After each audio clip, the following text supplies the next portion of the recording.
Picatrix, Book 2, Chapter 3. All the works of the planets, the sun, and the moon.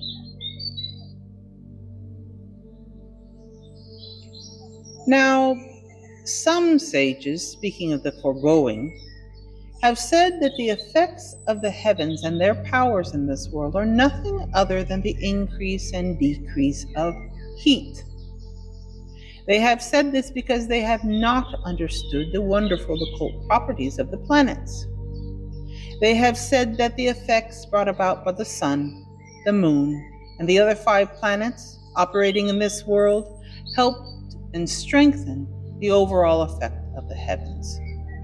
They have also said that from the motion of the heavens, all over motions are revealed, that is, the motions of all 7 of the planets individually, and from the qualities of the sun individually may be known all the other qualities that arise.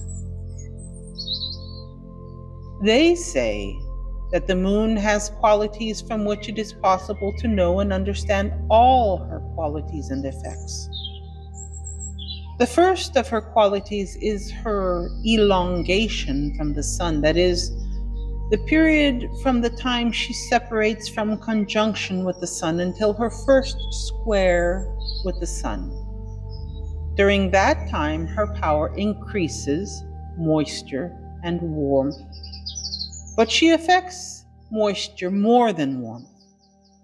During that time, her effects appear in the growth of trees and plants, and her power of increase is more apparent in herbs that grow in the ground than in trees that rise above the ground. The second of her qualities is from the end of the first quarter until her opposition with the sun. During this time, her influence is more apparent in increasing heat and moisture equally.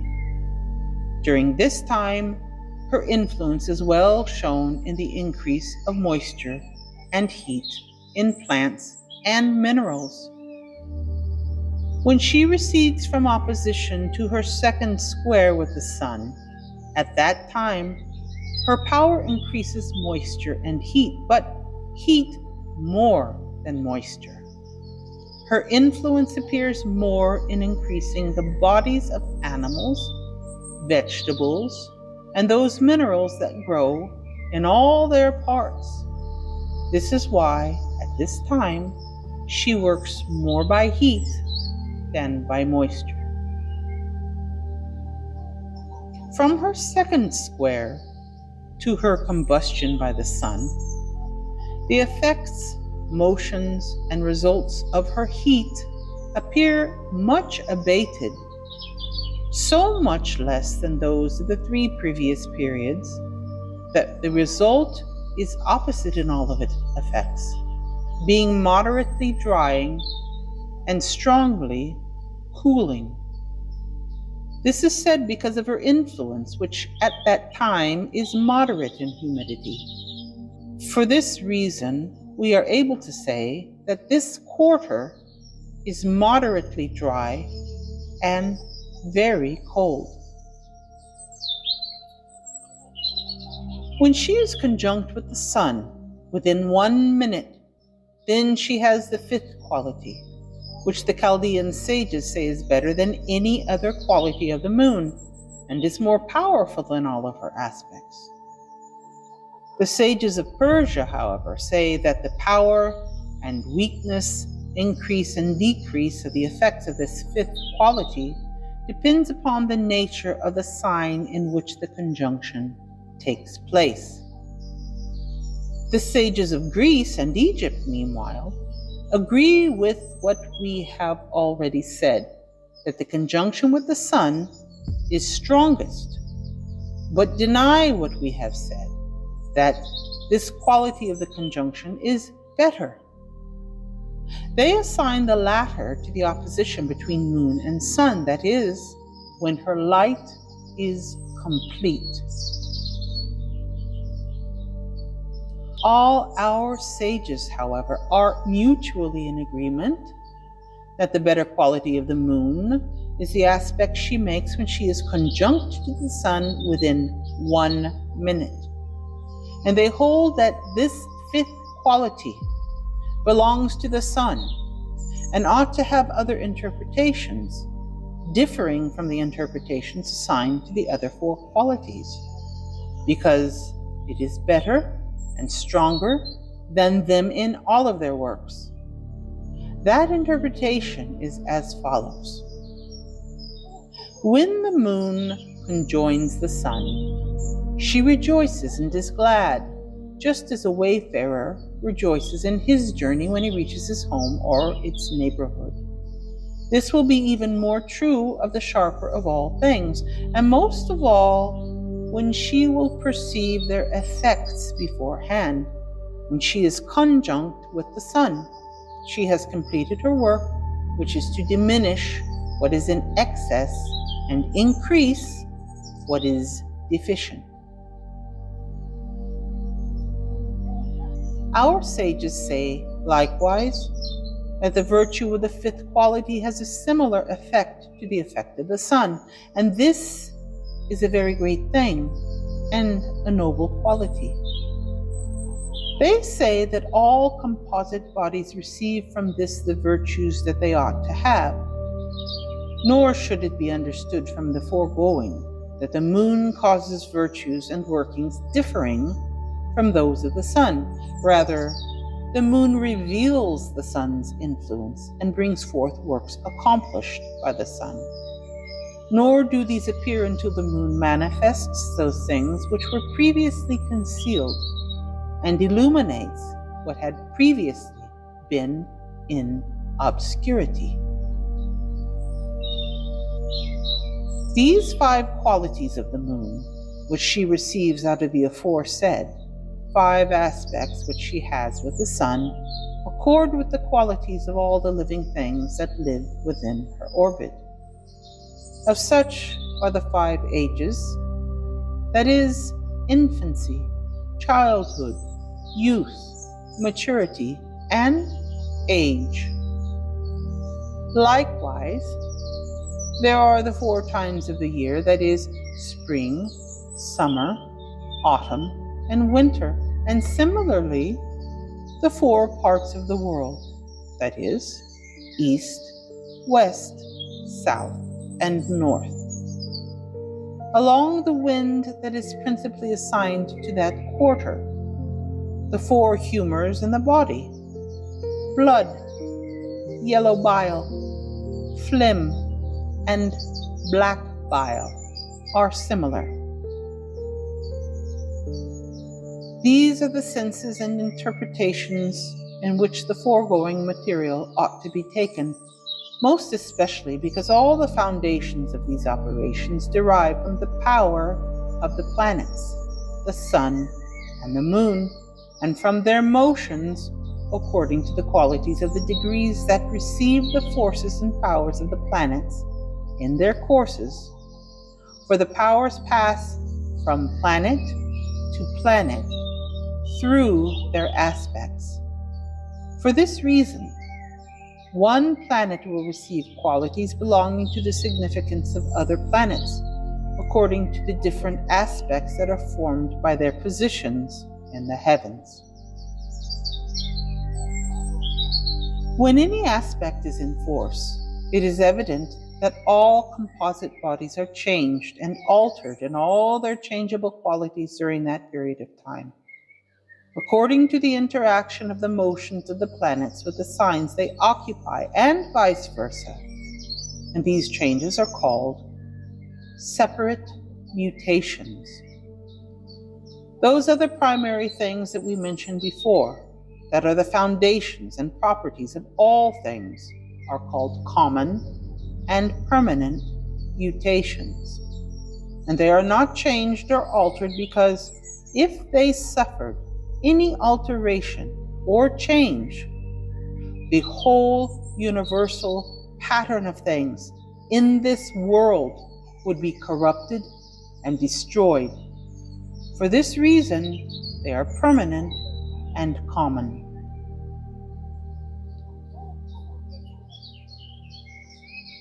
The conclusion we ought to draw from all of that we have said up to this point is that everything in the world and all their qualities, orders, and ends are from the aspects of the moon with the sun, because this includes everything that is contained in the trees and composite bodies because of the stars and the moon. This is what causes the greater part of the influence and harm they receive from an eclipse of the moon or other planets that are eclipsed.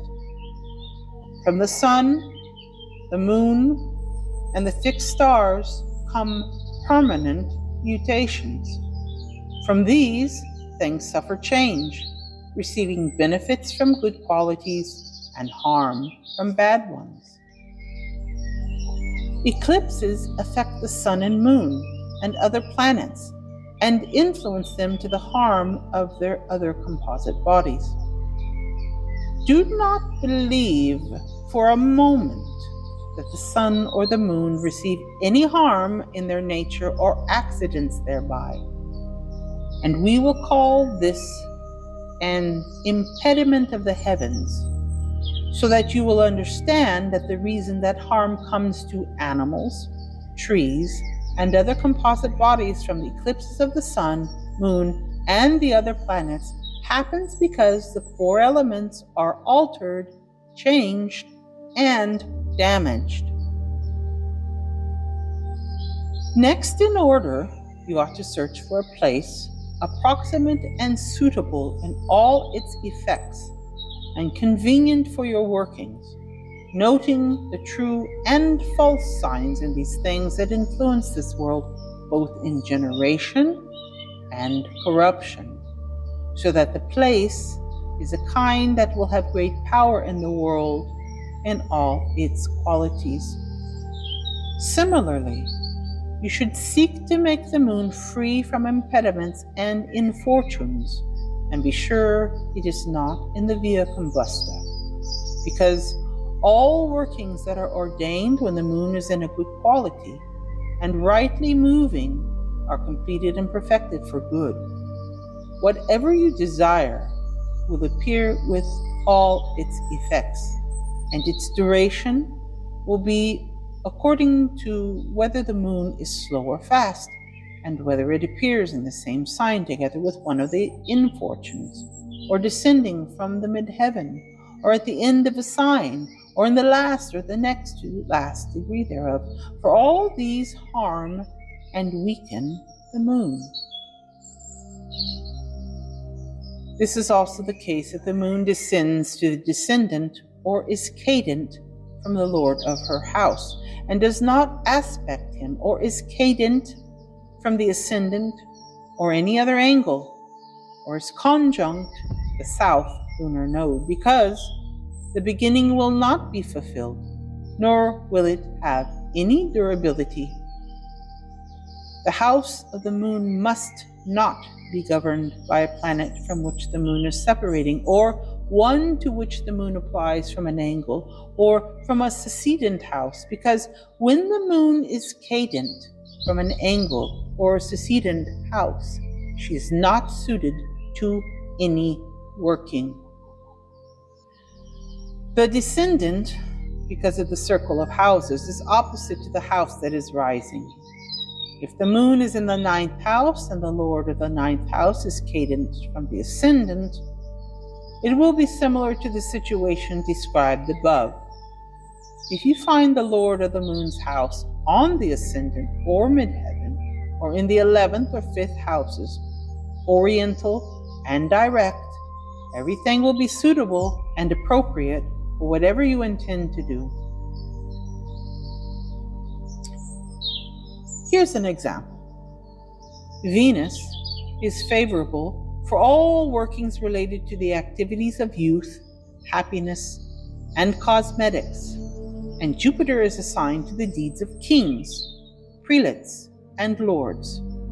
Similarly, Mercury is favorable for all things relating to messengers and scribes, just as the favor of the sun is assigned to royal and great operations and to kings, and as the favor of the moon is associated with learning and news. Thus, according to the aforesaid, you ought to examine all workings and relationships that you wish to put into effect. That is, you should consider the sun and moon and the lords of their exaltations, and also the lords of their terms. Next, you should consider the ascendant in midheaven, because when you find these free from their infortunes and untroubled, and with their lords in favorable positions, then the work will go well and be accomplished, and its goal will be achieved. This will be even more so if the fortunes are luminous and appear from the right and are oriental to the Lord of the ascendant, because planets, when they are oriental, signify victory and the completion of things without difficulty or impediment. And when they are occidental, especially when in one of the four angles, they signify sluggishness, delay, and the postponement of things. If you find the moon favorably placed, but the lord of its house is cadent, that shows that the matter under consideration will turn out good in the beginning and bad in the end. If you find both the moon and the lord of her house favorably placed, the working will be good in all things and well completed, and you will obtain what you desire, and the end will be good.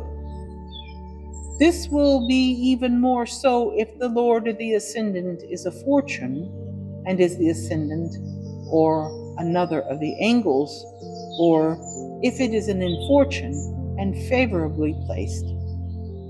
Even better than this is to have Jupiter or Venus rising, or an aspect with the ascendant, for then the business at hand will proceed easily and obtain a good result and accomplish its goal easily and swiftly. This will be even more so if the moon is conjunct with one of the fortunes, and that fortune is not diminishing in light or retrograde, because this is appropriate to any working except for captives who hope to escape from their masters, or workings to catch fugitives of any other kind. You should pay attention to the moon in all workings as the foremost of the planets, because she has the most manifest effects and judges all things in this world, and to her belong the powers of generation and corruption, and she is the mediatrix of their effects.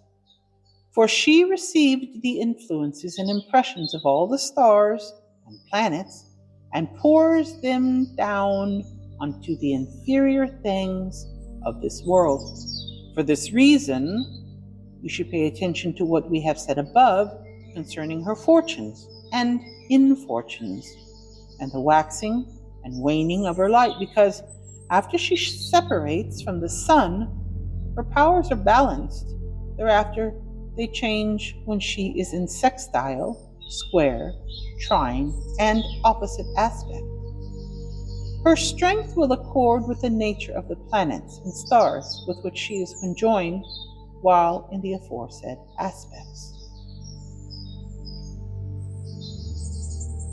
If you find the moon increasing in light, then her virtue and power are better and more useful in every working in which you desire to cause increase. If you find her decreasing in light, then she will be suitable and appropriate for all workings in which you desire to cause decrease.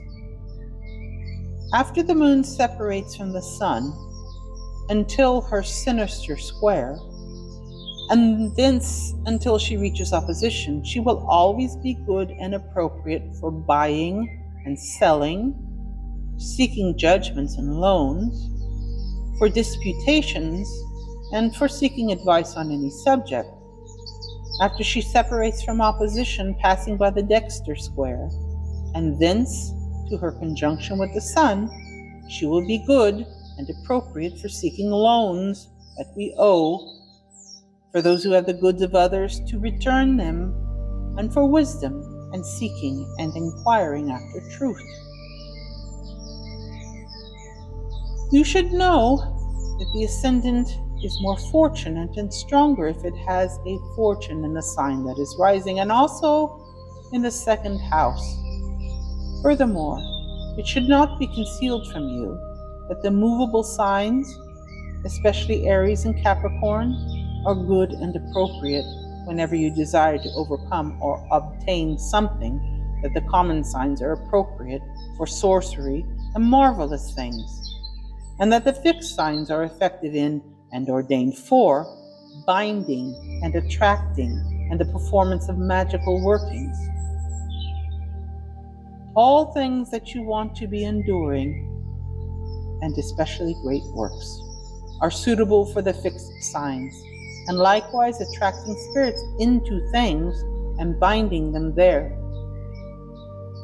In these things, furthermore, it is best if the ascendant can be in a common sign, and the moon in a movable sign, forming an aspect to the ascendant. Similarly, in all things that are to endure, put the ascendant in a fixed or common sign, the moon being in a fixed sign, applying by a trine or sextile aspect to the ruler of her house, which should be free from the infortunes, from combustion and retrogradation. If it is not possible for all these things to be fully considered, then at least see that the moon is applying to one of the fortunes and to the lord of the ascendant by a trine or sextile aspect, and always beware of the square or opposite aspect, because trine and sextile are the favorable aspects, while the unfavorable are square and opposition. Thus, when the lord of the moon's house regards the moon by a friendly aspect, even if it is an infortune, it will be favorable for petitions and in all that you wish to do. In all your workings, be careful that the moon is not conjunct with the south node or applying to a square opposition with the infortunes. And always observe in your workings the waning of the moon, for when she wanes, it shows and reveals destruction and detriment, slowness and weakness in all things of this world. This is the waning of the moon, that is, when she decreases by light and the calendar and is slow in motion. The state and condition of the moon is good when she is increasing by light and the calendar in swift of course, nor is she regarding Mars by any aspect, because when the waxing moon beholds Mars, this is considered to be a great affliction of the moon, and when she beholds Saturn while waxing, this is a grave affliction. Yet she stands alone among the powers and virtues that are above the earth in the night. You should know that it will be shown to be better and more useful in all of our workings according to the points just discussed, when the moon and the ascendant are in signs of direct ascension.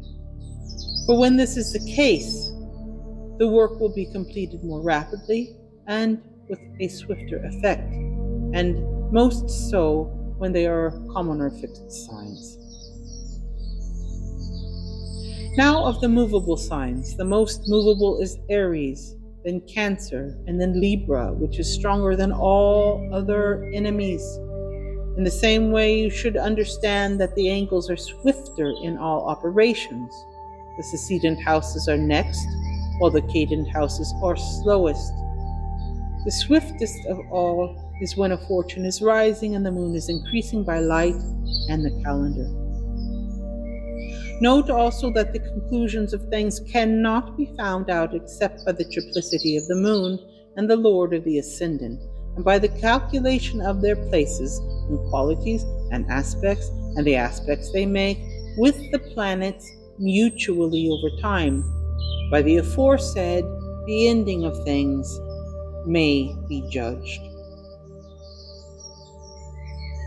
Dorotheus, in his instructions, teaches us this, saying that in making judgments and elections of things, it is necessary to observe the ascendant and its lord, and the moon and the lord of the moon's house.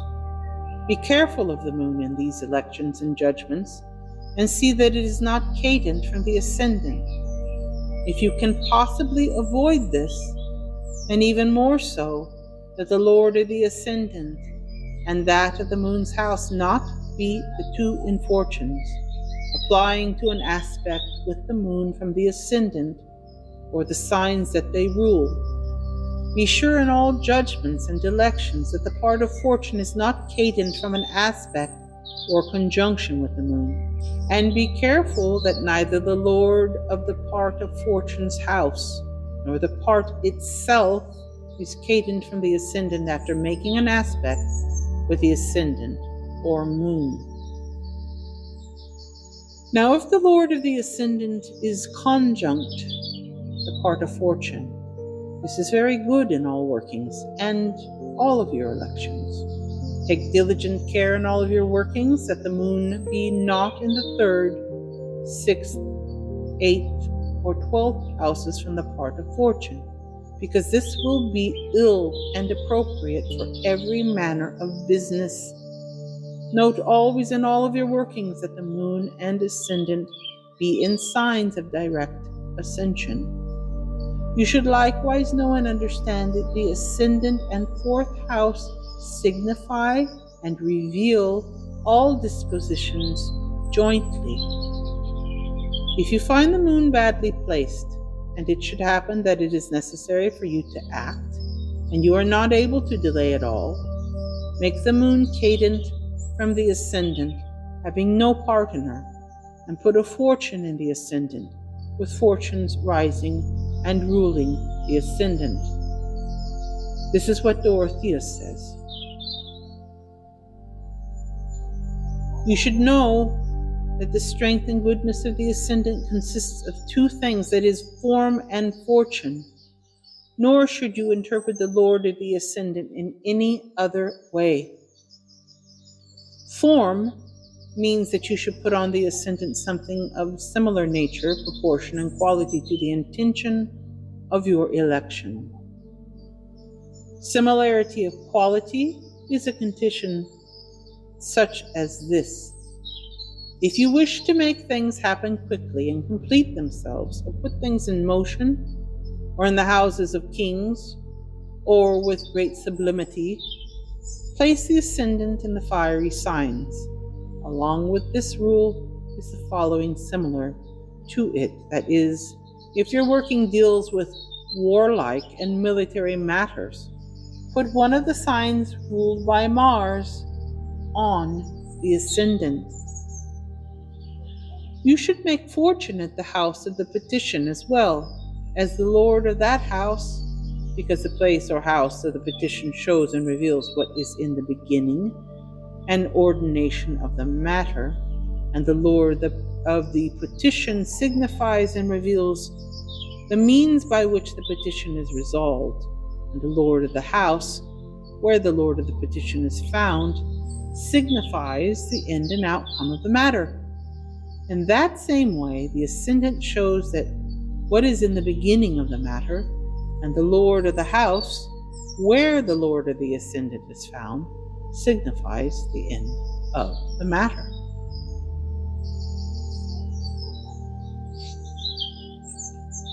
Look also to the part of the petition, for this shows the nature of the petition, and also consider its lord and the lord of the house, where the lord of the part is placed. Diligently consider how you may position the house of the petition, as we have described above, and make it fortunate by those fortunes that give strength when they are in that house, or applying to it with favorable aspects, while the infortunes are cadent from their houses. Never place a retrograde planet as the lord of the ascendant or the lord of the petition, because if either one is retrograde, the petition will be delayed and put at a distance and will not go forward. This is what a retrograde reveals and demonstrates. Similarly, all other places should be made fortunate in all their qualities. If any of them are retrograde, the effect of the working is destroyed at the beginning, and it may not be completed except with labor and peril. See also that none of the aforesaid be conjunct to the sun or moon or in opposition to them, but rather on the ascendant or in the house of the petition, or with the part of the petition, and the fortune should be rising, or in one or the other angles, or in the house of the petition. You should know that the greater fortune has greater strength and power in all petitions, in advanced knowledge and in laws, while the lesser fortune reaches out and works in all petitions concerning women's quarrels, as well as ornaments and the pleasures of women and their vices and the like. Never put the moon on the ascendant of anything you wish to do, because she is the ascendant's enemy. But the sun is not an enemy of the ascendant, for he uncovers things and melts what is frozen.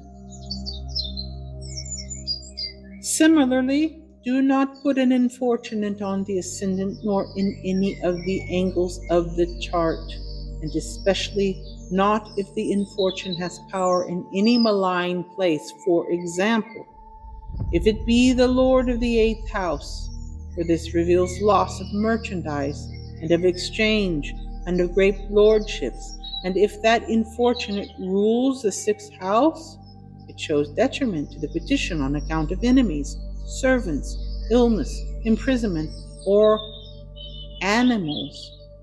While if that infortune rules the 12th house, it shows impediment and damage to the petition on account of misery, conflict, enemies, or by any means of imprisonment. While if the infortune rules the 2nd house, it reveals and argues for loss in the petition from another person on account of wealth or subservience, or because of eating and drinking. In all the aforesaid, you should observe all that we have previously said and not forget any of these points, but consider them as the foundations of the entire magical art. In all workings you perform in the daytime, put a diurnal sign of direct ascension on the ascendant, and in workings at night, put a nocturnal sign of direct ascension on the ascendant. Furthermore, pay heed to the sun and moon if you can, and see that their hours and lords are in strong and fortified places, and do this so that the superior powers and strength are coordinated by contact together and are joined. In this way, you ought to consider and arrange the status of what the planets reveal and the significance of the work you wish to do, and put them together before you begin to work.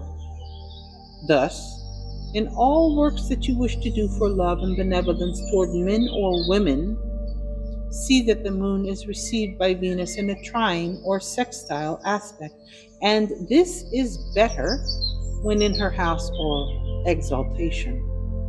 Note that the trine aspect is that which joins an equilateral triangle, so that each side is 120 degrees of the circumference of heaven. A sextile aspect is that which connects the 6 equal sides of a hexagon, and each of these sides has 60 degrees of the circumference of heaven. A square aspect is that which joins 4 equal sides into a square, and has in each of those sides a division of 90 degrees of the circle of heaven. Opposition is when the planets are at the opposite ends of a diameter of the sky. Now, however, I return to the considerations on which I have been lingering, and I say concerning any working of yours that cannot be delayed until the moon is received by Venus. Put them in a trine aspect and received by Jupiter or the Lord of his house in a trine or sextile aspect. And if you cannot do any of these things, get the moon in a term of Venus, made fortunate by Jupiter and free from the infortunes. If your working is for love and benevolence, put the degree of the ascendant in one of the terms of Venus.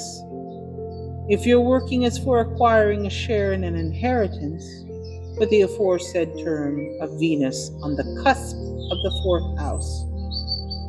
If your working is for acquiring help from the law, do the same in the ninth house.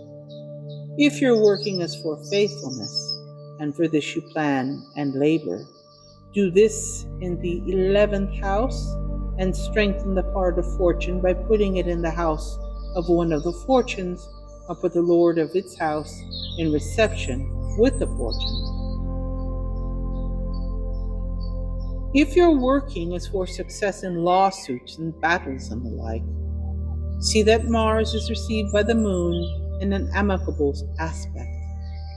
If your working is for receiving what is owed to you, have Mars in reception with Saturn. If your working is about numbers, writing, or study, have him in reception with Mercury.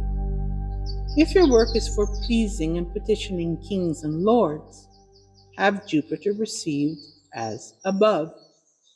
If your working is for any other purpose, that is, for any of the reasons not included here, let Jupiter be in reception with the Lord of the Ascendant, or else received by the moon, or the Ascendant, or the part of the fortune, or part of the petition. Put the Lord of the moon's house, or the Lord of the Ascendant, or the Lord of the fourth house as described above, and make sure all the foregoing are in places free from the unfortunates, and quiet and made fortunate by the fortunes, inasmuch as you are able, because these places dignify the conclusion of petitions. When you wish to ask someone for something in the hope that goods will be allotted to you, make the moon of the Lord of the Ascendant receiving the al-Mutaz and the Lord of the petition, and put the moon or the Lord of the Ascendant in the house of the petition. If you ask about the elderly, or those who work land, make Saturn the Lord of the chart. If your petition is about officials, judges, prelates, or rich and generous people, the Lord of your chart should be Jupiter. If your petition concerns soldiers, or men-at-arms, or magistraries, iron, fire, and the like, make Mars the Lord of your chart. If your petition concerns kings or nobles, make the Sun the Lord of your chart. If your petition concerns women, or joyful people and the like, or decorators, painters, ornaments, actors, those who make pictures on cloth, silk, gilded things, and so forth, make Venus the Lord of your chart. If your petition concerns merchants, scribes, teachers, subtle geometricians, and the like, make Mercury the Lord of your chart. If your petition concerns things of a cold and moist nature, messengers, cases brought forth before the king, fishermen, and the like, make the moon the Lord of your chart. Likewise, in all of your petitions, make the Lord of the Ascendant fortunate as well as the moon. If your petition concerns a question of wealth and food, place the part of the fortune so that it is received by one of the fortunes. Beware of having either of the infortunes block the light of the moon from the ascendant, or the contrary. Nor should either of the infortunes be conjunct the Lord of the petition, the moon, or the Lord of the ascendant. Nor should they be in conjunction or any aspect with the Lord of the petition. And where we spoke of reception, before, let there be also a trine or sextile aspect with one of the fortunes, or similarly with the infortunes, or conjunct with the fortunes. Make sure that the lord of the petition is not cadent from one of the angles, nor the sun, the moon, or the lord of the ascendant. If you cannot observe all of these points, however, consider the motion of one of the 5 lords of the petition, and let it have aspect and reception according to the petition, as we have said, and make those 2 houses well received by the fortunes. Make sure that neither infortune is with the lord of the moon's house, or with the lord of the 4th house, or the lord of the ascendant, because if either of the infortunes is as just said, it will ruin, destroy, and impede the success of your working. If you wish to work concerning some issue involving masters and servants, see that the moon and the ascendant are in common signs, free from the infortunes. If your working concerns gold, strengthen the sun and have it in relationship to the fortunes above all in your workings, and observe the same in all other qualities. Thus far I have spoken generally about the judgments of the stars, for if you apply yourself to them and understand them as you ought, you will gain their benefit in whatever working you may do, and from generalities you will be able to understand and judge particulars. You should be exceedingly careful that you never reveal the foregoing or show it to anyone who is not intelligent and studious in these matters. You should know that these are the foundations and raw materials of magical images, and they are among these secrets of this art that are demonstrated in public, and for this reason, serious study of the art of astrology was once prohibited by law, because the deep places of that science border the things that must be known in the learning of the art of magic. Aristotle spoke of this to King Alexander. "O Alexander, be careful at every moment and in all of your activities that you conduct yourself according to the motions, aspects, and qualities of the celestial bodies. For if you study these things, your desires will be accomplished, and you will have whatever you will." This saying is very good and useful because it indicates the difference between the actions of the wise and those of the foolish, who are unable to pass beyond practical considerations, and to whom thoughts concerning another world are shrouded in darkness. For thoughts concerning another world are nothing other than the wisdom that surrounds all sciences and all wisdom teachings.